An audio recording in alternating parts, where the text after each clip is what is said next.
샬롬, 저는 하나님을 진심으로 노래하는 한남대 CC 김은용 순장입니다. 방학이 어느덧 한 달밖에 남지 않았습니다. 풍삼 독자 여러분은 의미 있는 시간을 보내고 계신가요? 저는 지난 1월 10일부터 24일까지 삿포로에 단기 선교를 다녀왔습니다. 삿포로 땅에 하나님의 사랑을 가득 전하고 왔습니다. 여러분도 기회가 된다면 단기 선교 꼭 도전하시길 권합니다.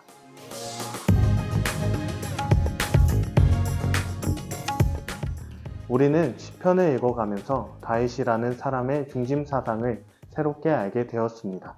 그동안 다윗에 대한 이미지를 찬양, 승리 등의 이미지를 가지고 있었는데요. 오늘 말씀의 핵심은 여호와께 피하는 자의 복입니다. 이스라엘 왕은 다윗도 이 세상 가운데서 자기 힘으로 싸우는 것이 아닌 여호와께 피하는 것이 복이다 라고 고백하고 있습니다. 나를 받아주시는 하나님의 품에 있는 것이 복이라고 노래하고 있는 것이지요. 그 절정이 오늘 묵상하는 시편 11편입니다.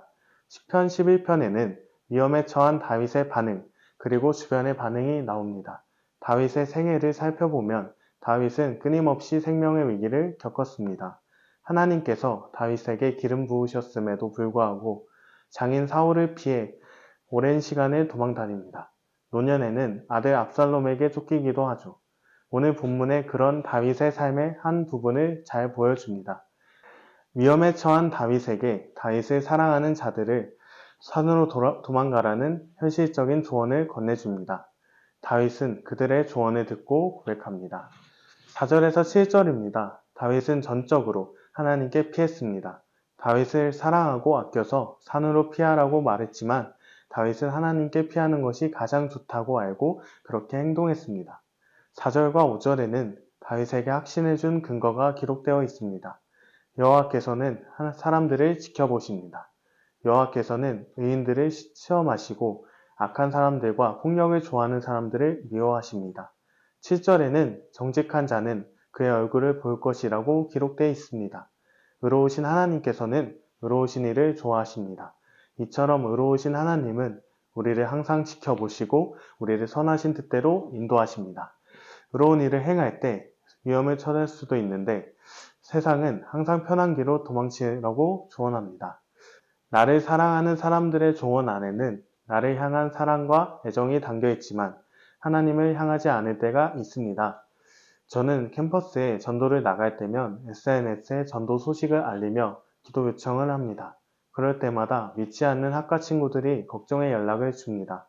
사이비나 이단 때문에 무척이나 예민해져 있는 이 시기에 전도하는 것은 좋지 않다.